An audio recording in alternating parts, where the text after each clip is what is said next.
Salam, hər vaxtınız xeyir olsun. Müharibə veteranı statusu kimlərə verilir? Bu barədə məlumat vermək istəyirəm.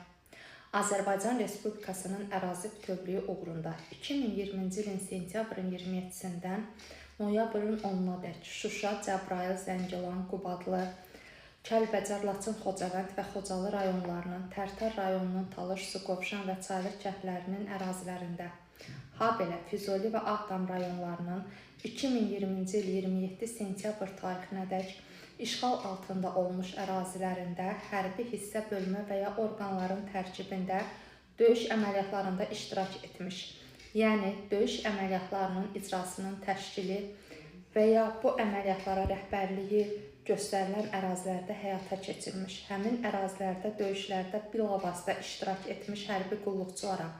və ya döyüş əməliyyatlarının bütün təminat növləri üzrə tapşırıqları yerinə yetirmiş hərbi qulluqçulara, hərbi hissə, bölmə və ya orqanların mülki işçilərinə, həmçinin döyüş əməliyyatları aparan hərbi hissələrə,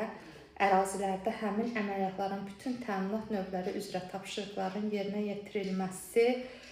üçün ezam olunmuş şəxslərə hərbi biletlər, hərbi xidmət keçmələrini sübut edən hərbi şəxsi işlər, ezamiyyət vərəqələri, əmrlərdən çıxarışlar və hərbi döyüşlərdə iştirakı sübut edən başqa sənədlər əsasında müharibə veteranı statusu verilir.